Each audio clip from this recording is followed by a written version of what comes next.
So here's the paper template for the room that I glued together. And as I'm looking at this, I'm thinking, wow, this is really big. But for some reason, when it's in the room, it doesn't look that big.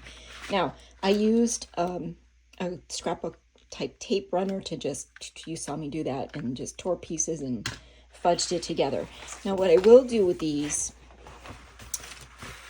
is I'll turn them over and I will, oh, that's a terrible noise. That was my masking tape dispenser.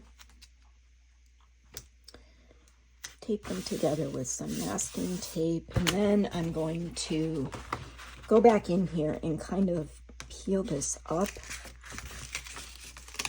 so they don't have lots of lumpy sections. And I really should have done this sooner before that that sticky stuff really settled in, because it does become permanent after a while. But I'm just gonna kind of like bend that back, sort of like that.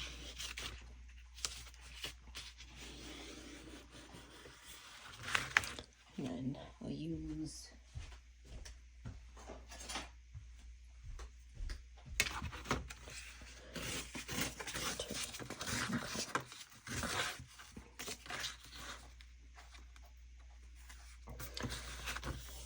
I'll probably trim that off a little bit with some small scissors and just kind of go through here like this.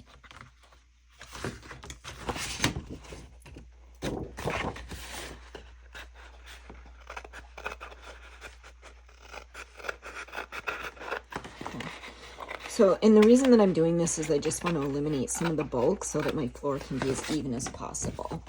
So the masking tape's not very thick. It's much thinner than the paper, so it won't really add bulk to the surface that I'm going to glue the sticks onto. So I just got to finish cleaning that up a little bit. I'm not going to waste all your time doing that, but we'll get that sorted out.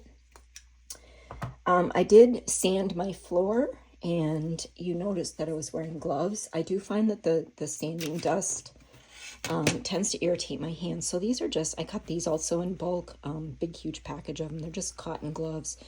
I prefer these over the plastic ones because, I don't know, I just like plastic ones. The vinyl ones just make me feel like clammy and gross. I think these are just the kind of gloves that like archivists use and museum people use to handle things that they don't want to get their, you know, fingerprints on or anything like that. So, and then I can just chuck these in the wash, so they will last me forever. For sanding, I used these. I have 3 of these. I got these on Amazon. I'll try to find the links for those. I labeled them. I had just originally bought one, but you can get different, and then it comes with a roll of sanding stuff, and you just cut a piece off and it velcros onto here. But I wanted to have a few different sizes of sanding paper ready to go, so I did end up buying a couple more, and that's why you see them labeled. I have a 240, a 320, and a 400. So I labeled those, and then I also labeled the inside of my sandpaper rolls, because they're, once you open the package, you don't, you kind of have like P24, but it's cut off, so you can't always be sure what you've got. So I labeled that in there just so I could check. So yeah, so these are all still pretty good, but all you would do is you just tear that off, remove it, cut a new piece and stick it on. And those are really nice. They give you just like that little bit of leverage that you need, and you can, you know, pretty small nose, you can get into pretty small areas. And then I also use just a piece of folded coarse sandpaper to really get the remainder of that glue off. Okay, so I think that brings us up to date on what I've done to this point. If you want to know what my desk really looks like, utter chaos.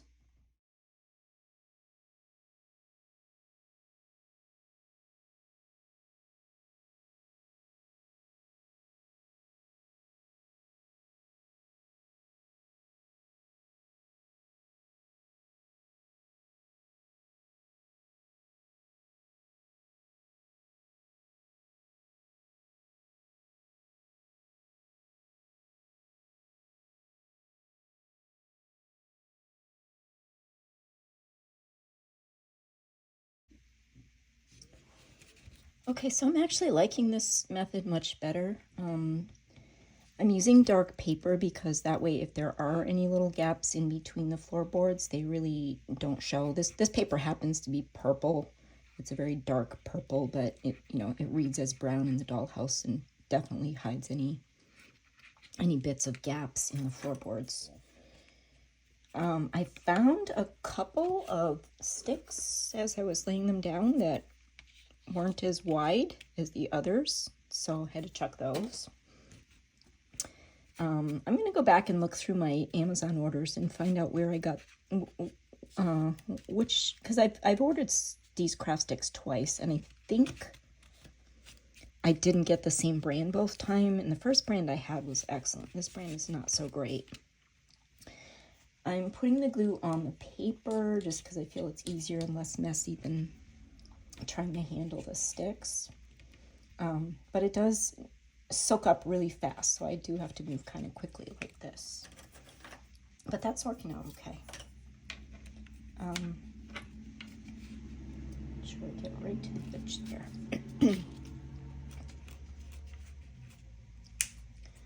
I'm just removing any little bits of excess glue around here because I'm going to weigh this down before I do any more. I've got a good chunk here. I'm going to weigh it down.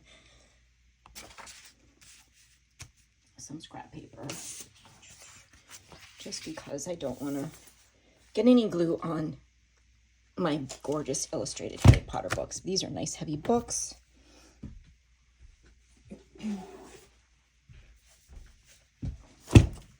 Okay, so I'm just going to let that much of it dry, and I'm going to continue to work in small sections like that, making sure that it stays flat. But so far, I feel like the boards are staying nice and flat on the surface. It's much easier to work from above than trying to get into a small room space and fiddle around with corners and stuff like that. So I think, I think the people who advised the paper method, even if you don't ever plan to take your flooring out, think you'll ever take it out, I think the paper template method is just an easier system in the long run, and I think the results will be fine.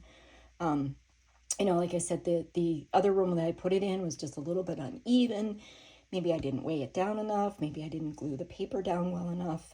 That was the first floor I ever did like that. So, you know, it's a learning curve for me. But, I mean, I was able to sand it down so it was good enough. That room's going to be covered with things. There's going to be furniture in there. There's going to be a rug. You know, how much of the floor are you really going to see? So I think this will work just fine. All right, so I'm going to pause it there, go do some housework, and come back and continue. Learning curve is still happening here. I think that when I did the other room, I actually put the paper down in the room and laid the boards on that. This should work just as well, but I had started working at one end and was kind of like working my way along, and it got to about here, and all of a sudden, like, everything was really uneven. I had this big gap in one area.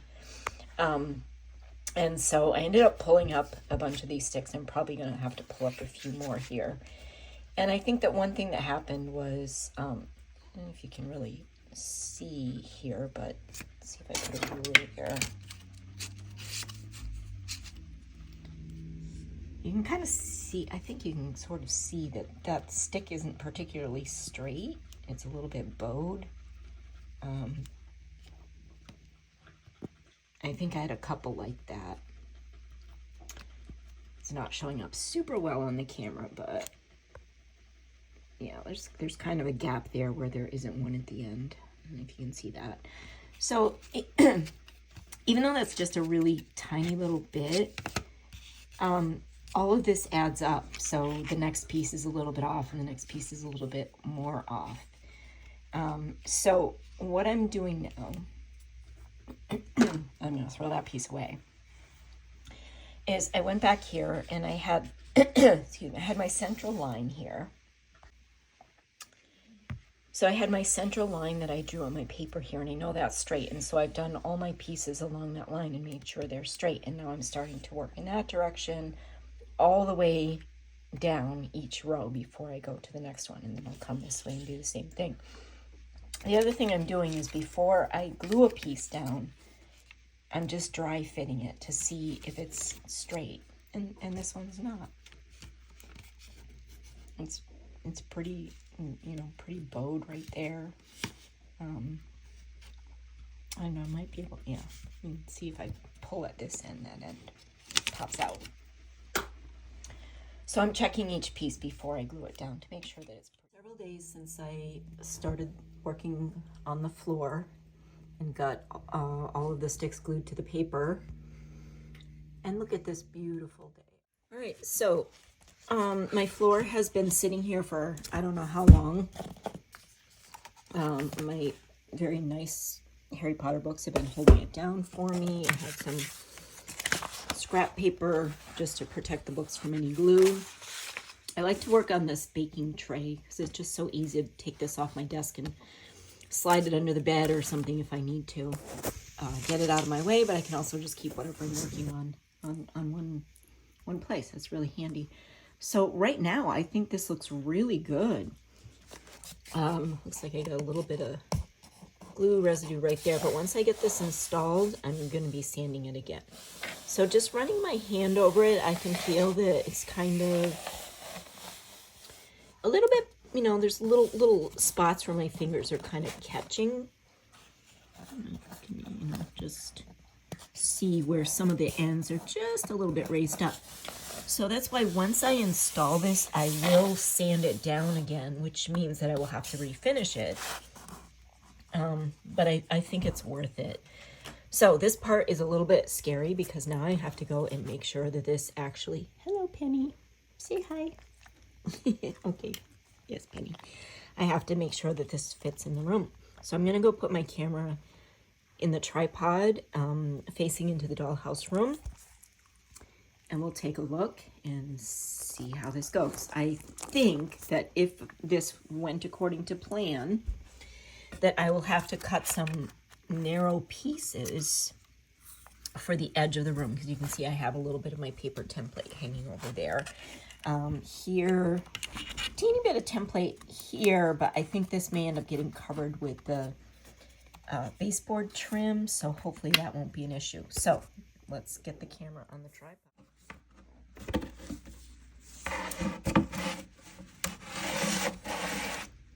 Oh, it works. It's beautiful. Okay, so right there, let's see if I have a piece of baseboard trim. Let's see. Okay, so let me turn this a little bit so you can see what I'm doing. So this corner right here was where I had just a teeny bit of the paper showing, and I can see that. Get this in here. I don't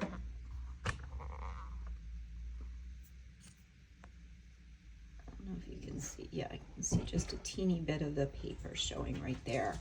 So what I wanted to check was to make sure that my trim would cover that, and it does. So that takes care of that problem. Now on this side, I have a little bit more paper showing. There will be a, I don't know what it's called. I think it's a, maybe it's a kick plate or something that will go under the door. You can see that I have one right there on this side. So that would cover that, but this is a little bit wide here, and I don't think my trim is going to cover that. Let's check that out.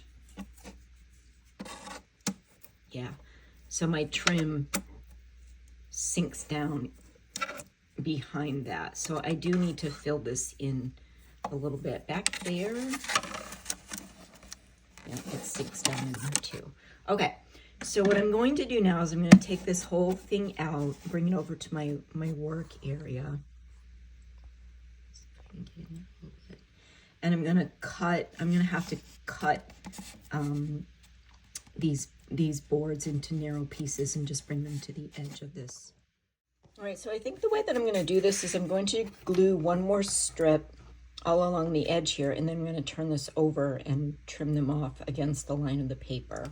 So one of the things I do with my glue bottles, because I have no patience in waiting for the glue to get down to the tip, is I have these old cups left from something, from blender, they started to leak, they got warped. So I store my glue closed, but upside down in these cups, so that my glue is always at the tip. But once in a while it leaks out a little bit, and then have to fuss with getting that open. So there we go. A little bit of glue. I don't think I need too much here.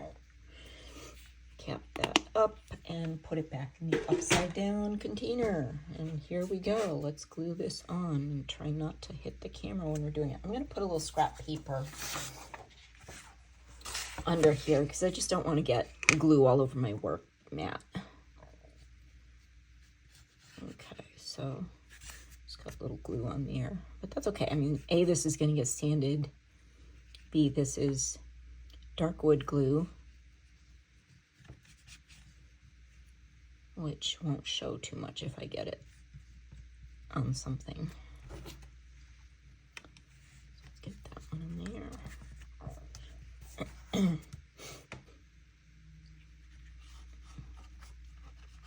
And I don't know why, but I just really love a dark wood floor. I have one in my living room, and I'd love to get them in the rest of my house eventually. I finally have torn up all of the wall-to-wall carpeting that was in our house. Our house was built in 1995. When we moved in, we had brand new wall-to-wall carpeting because that was the most affordable thing at the time. And we were doing this on a shoestring budget. And so we've been here almost, 30 years, 29 and a half years. And in the last several years, I've been gradually ripping up the carpet. And because I don't have the budget to do all the floors yet, I've just ripped up carpet and bought inexpensive rugs and laid them right down on the subfloors. Probably not a really, advisable thing to do, but pulling up those carpets, if you've never pulled up your wall-to-wall carpeting, it's as good as a horror movie. Even though I had my carpets professionally cleaned, what was under them was so disgusting. I will never, ever, ever have wall-to-wall carpeting again. The rugs are fine because you can lift them up and clean under them. You can roll them up and, vacuum under there a couple times a year or wash the floor, and you can pick up a carpet and have it professionally cleaned and things like that. That piece a little too short. Let's see. A little too short. Keep finding pieces that are a little too short. Ooh, almost. All right, I still have to trim that one a little bit. Those are in place. I think that I can. Oops, there we go. Right, just tear that up right away. Didn't move that quickly enough, and it stuck to my scrap paper. Let's see. Okay, there we go. So I think that I can very gently turn this over. Yeah. All right, and as long as I keep good firm pressure on here so they don't slide around, I'm going to be able to cut these off. Just want to keep this straight down there. And I think the way that I will do this, I'll move this over so you can see, is I'm going to take a ruler to use as a straight edge, and then my craft knife. Oh, love that manicure. Ugh. I think this is a sharp enough blade still. I'm just going to use my ruler to keep that edge nice and straight. And when I use the craft knife, I start by just really making a gentle line at first, a couple of gentle lines. I don't put a lot of pressure on right away, and start just kind of scoring a groove. A little bit more pressure each time. And what that does is helps my knife stay on track. Okay, I can feel that starting to cut through now. Just gradually increasing the pressure each time. And the nice thing about this is I'm going with the grain of the popsicle stick. Working against the grain is so much harder when you have to do these hand cuts. All right, there's those two. Especially get around the edges Being careful not to get this on the wallpaper because it will mark the paper. But that said, I mean, if I do get just a little bit down in the bottom there, it's, you know, it's going to be covered with the floorboard trim, so the baseboard trim. So that'll be okay. All right, let's get that back there. Get right up to the line of the wall. Brush in some soapy water right away. It'll just take me a second before this starts to set up too much. Just make sure my edges are good. I decided to go ahead with doing this on the paper. It's very easy to handle this way. And I think it was worth it to give it a try without it. But yeah, I think this is the easier way to go. Get that pushed back all the way. Okay, well, here's an interesting situation. So, I don't know why this didn't happen before, but if I zoom in here, I now have a little more than 1/8 of an inch here in the front that somehow I didn't have before. So, I think because that back wall is angled with the sloping roof, that somehow I didn't get this all the way back there. So here's what I'm going to do. I'm going to pull this forward so that it lines up pretty flush here. There is going to be trim on the front of here, so I can have a little bit of play in there. That won't matter. What I want to see is if, a little scrap of my trim piece, this is going to work out back here. So I will probably, yeah, I think this will be fine. So let me get in there what I'm doing. So this is a little scrap of the trim piece that I had left. And if I put this in at the angle, it's going to drop behind the flooring. I don't know how I did that. That's really frustrating. Somehow the paper just didn't go back in there all the times that I measured it. But what I'm going to do with this is I'm going to put this trim so that it's up straight. So I'll probably put something behind it to kind of brace it, but I'll put it up straight instead of angling it against the wall, which is, I didn't do that in the other sloped room, but this will make it much easier to get my corners neat. So I think I will like this solution better. So I do need to fill in something back there just so that this doesn't, you know, collapse on me and drop back in there. Wow, that's, you know, no matter how carefully you do things, you can still screw it up. That is a sizable gap back there. Doggies have had their walk. I have had lunch.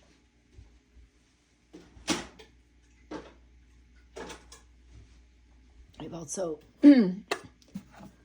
mixed up a batch of oatmeal bread dough to dry.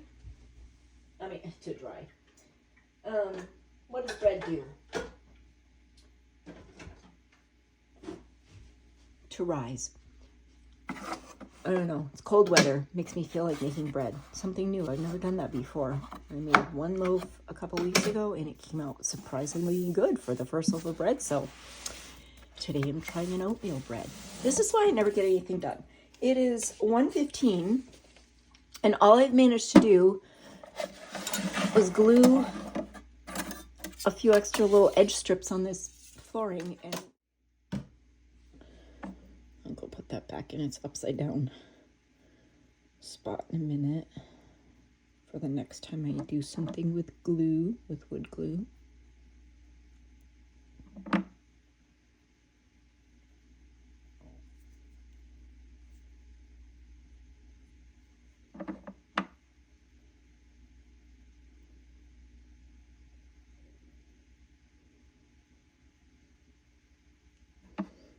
Okay.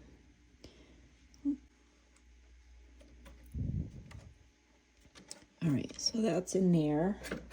Just take this ruler to kind of press that down for a minute.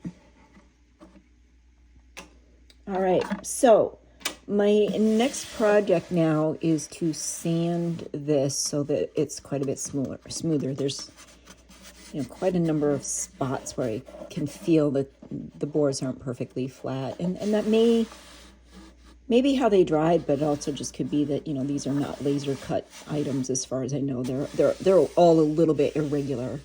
But for me, because I want this house to seem like a house that's been around for a long time, well taken care of, well preserved, but been around for a long time, I don't think the floorboards would be perfect. So it works for me that they're a little bit uneven in spots. It may become tricky when I have to go and put furniture and get it to stand up right, but we'll resort to a little bit of sticky wax on this. So I will put on my sanding gloves. I think I'm going to start with kind of a rougher sand to begin with, just where I feel like it's very uneven. I'll probably end up taking off quite a bit of the finish. But I think that's what happened in the other room, and it worked out okay. It worked out fine. So let me get my gloves and my sander. Okay, I'm also, my voice may be a little muffled here. I am going to wear a mask, just because my allergies are already making me cough so much. And you really should wear a mask when you're doing this kind of sanding anyway. These woods can be very irritating to the lungs and the skin. So it's I think I mentioned before, these are like the kind of gloves that people work in museums or whatever, or handling archives will wear. I've got a whole package of them. I'm starting with a 240 here. I'm not sure this is going to be sufficient for everything that I need to do, but I'm going to start with this and see. So I'm just kind of feeling around for where there's rough spots and then seeing if I can smooth them out.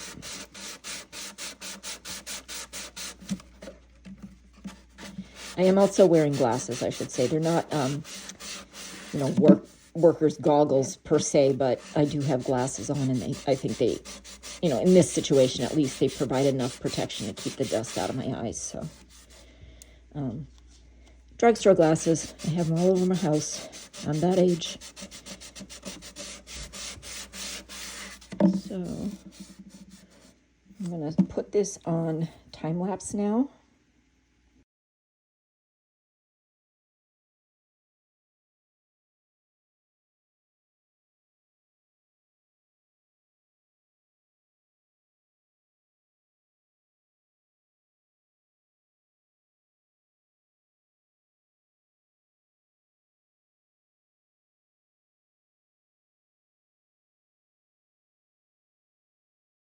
A 100 grade paper. I made sure to stay in the direction of the grain. At one point I started kind of doing circles and quickly realized that would not be good.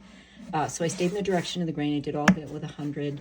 And you can see there's spots where, it's took off quite a lot of the stain. That's okay. I can put 1 or 2 more layers on here and it will probably even out, but a little variation in color I actually like. So my next step is I'm going to put another layer of stain on this. Now this is a little bit nerve-wracking because I have to be so careful. That stuff, that wood stain, I love the wood stain. It's so easy to use, but it does have a tendency to splatter. So I need to go very slowly and very carefully and really try not to get any on this wallpaper. But you have to do the wallpaper before you do the floor. Otherwise, well, I suppose you could do the floor and do the wallpaper down there and then cover up the join with the baseboard trim, which is, pretty much what you're going to do anyway. I don't know, but generally speaking, in a room, I kind of work from the top down, and I think that's more or less how you do it in real life. That's what a contractor told me. So, so we're working from the top down. So I talked about this before, but this is the wood dye that I'm using. It doesn't have an awful smell, and it's so easy to work with. You do have to really shake it up very well. I've used this for quite a number of projects, and now that it's all bubbly, you can't really see this, but I still have, I think, probably up to here. I mean, I still have quite a lot left. So another nice thing about working with miniatures, this bottle like this is gonna last you a really long time. So give that a really good shake. Make sure that all the little bits of dye are fully dispersed, and just dispense a little bit into this jar cover, probably from peanut butter. I keep these, I have so many of these, they're so useful for things. As you see, I keep my glue, when I'm working, I put glue in them, I put dye in them, I put paint in them. They're great. rearranging myself down here. Okay, so I need to go slowly. Every time I do this, I'm going to stir it a little bit just to make sure that the pigments all stay well dispersed. And then I'm just going to go very slowly back here on this wood so as not to splatter anything. It just goes on so smoothly, and you don't have to worry about any streaks or lumps. You don't have to brush it. I'm not even wearing gloves for this. I said I was going to wear gloves, and then I realized that I'm not actually holding on to anything other than the brush, so I really don't need to. Oh, okay, you see right there, I splattered it. And yeah, I splattered that up high enough that that is probably going to show. Can you? You probably can't even see that. Let me get in there.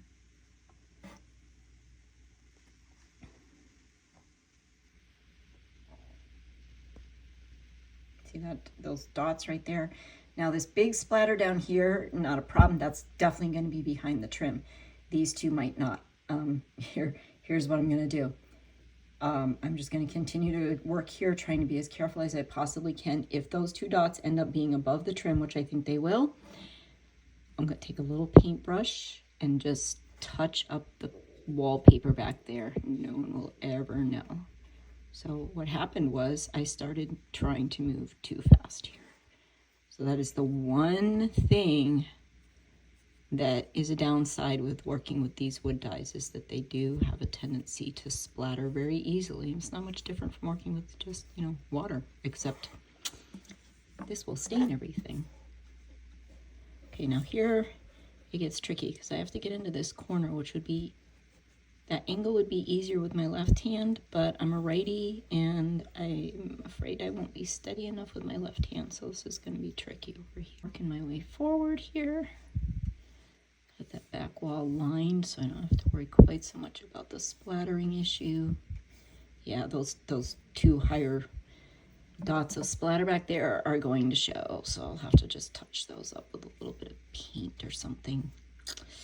Okay, but you know what? My intention with these videos was to be real, because I watch a lot of these videos and they never show the mistakes. If they do show the mistakes, they show them as like, not a big deal, so easy to fix.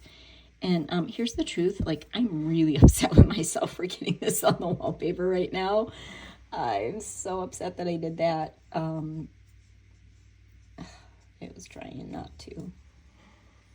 But that's what it's really like when you're doing stuff like this. There are just so many things that can go wrong. And I don't know if that's just me, but I tend to think it's not. I think that what you don't see, what gets cropped out of a lot of videos and stuff, is all the stuff that goes wrong and all the do-overs. All the takes where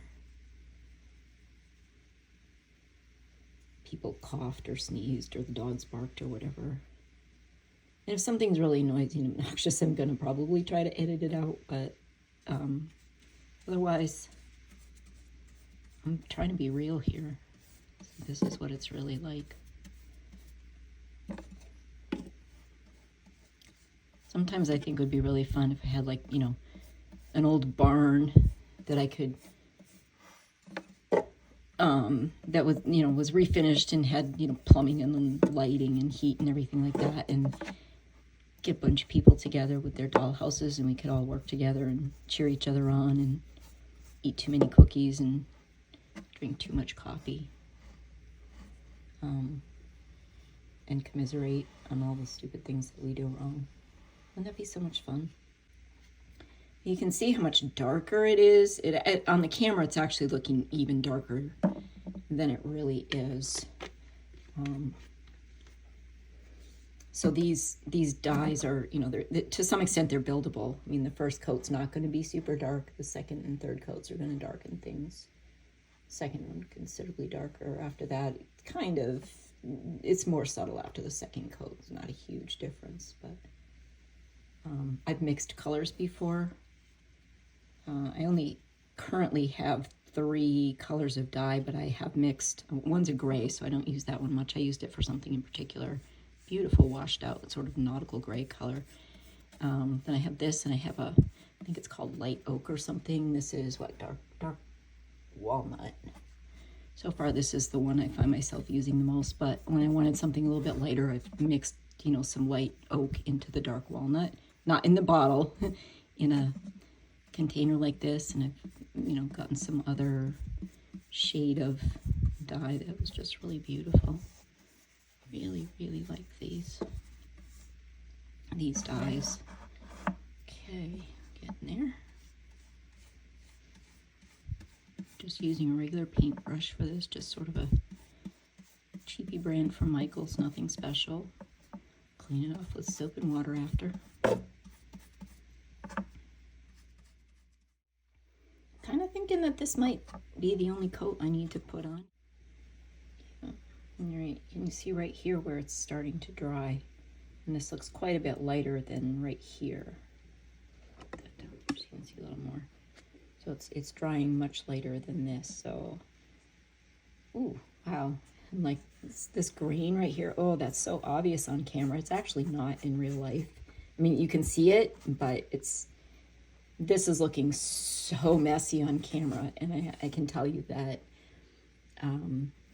well, I can see all these grain marks and everything. They actually don't look nearly so bad in real life as they do on camera. I know, I'm kind of thinking I'm gonna put a third coat of dye on here. So I'm just gonna leave this. I'm not even gonna put that back in the jar or anything.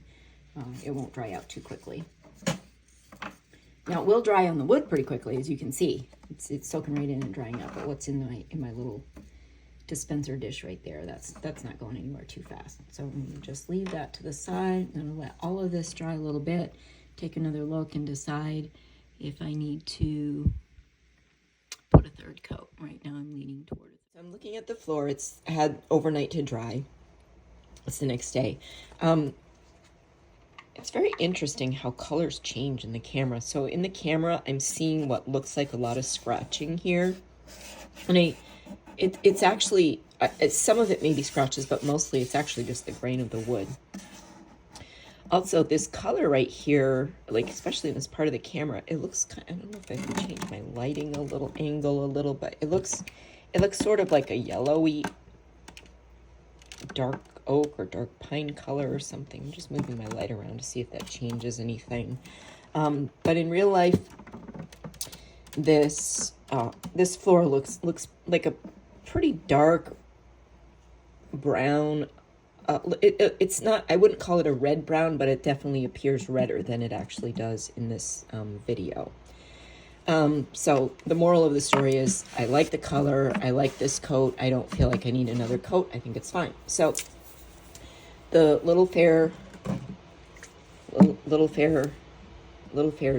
dye that I'm using, they also sell gloss, which again is very easy to use. It's designed, formulated to go with their wood dyes, and it doesn't have that horrible bad smell.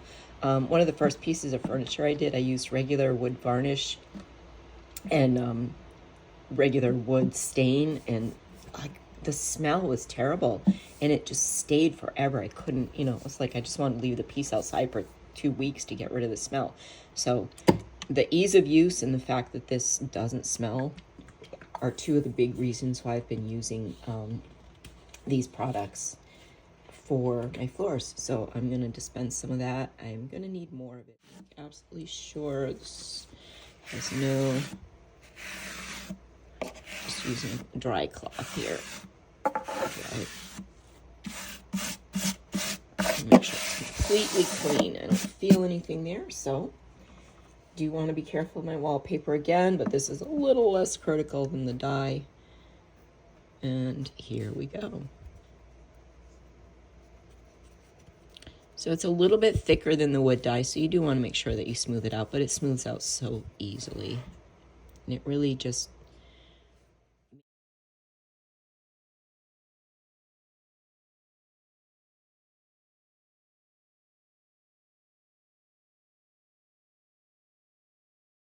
a little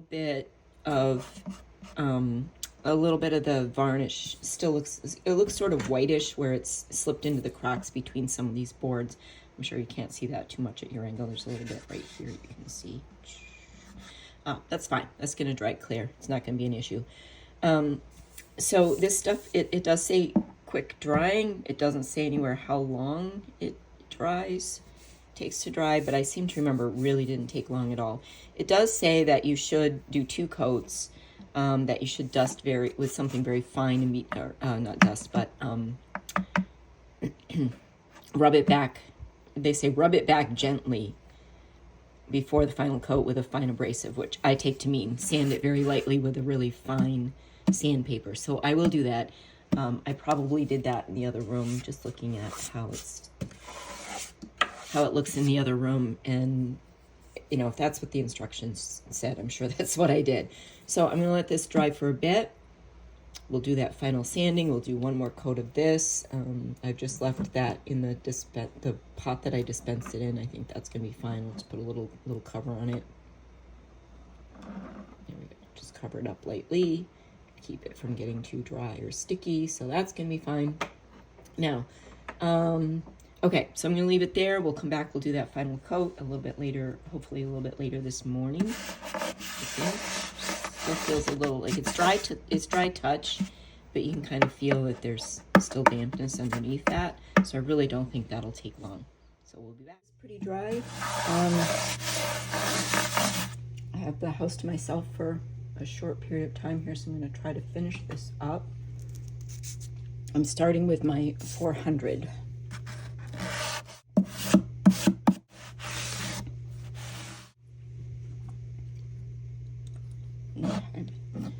That seems to have gotten just a little bit thicker, even though I covered it. So I'm just gonna add a little bit to it.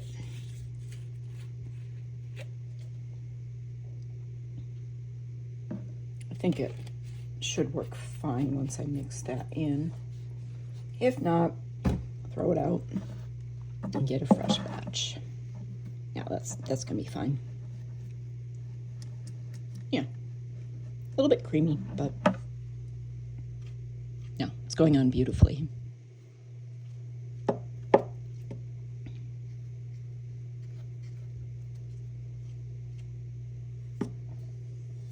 So maybe because I let this get a little bit thicker, it's only very slightly thicker. I'm having to do a little bit more to spread this more evenly, but it feels to me like that has more to do with the fact that there's already a layer on here and it's not sort of soaking in, it's sitting on top more. But I mean, the brush is just like gliding right over this very nicely. So I don't think it really has anything to do with having let that, ooh, get that out of there. Having let that gloss sit there for a little bit. It was maybe sitting for an hour and it was covered, so.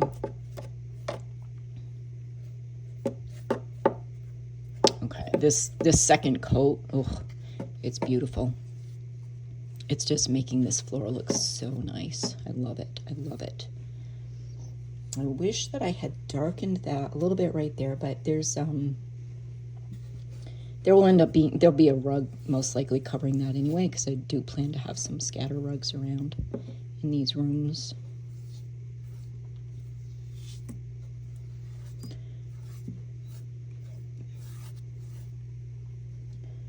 Just get this last little bit on here. It's so exciting when you get to the nearly finished part of something and you can just really finally see, oh, I will go put my brushes in the soap and water solution. I need to do a brush cleaning session today. All the artists out there are going to be scolding me for letting my brushes sit for weeks at a time in soap and water, but you know, as I said, they're cheap brushes. I'm not doing classy paintings. So I'm going to go do that, and then I'm going to finish up this video.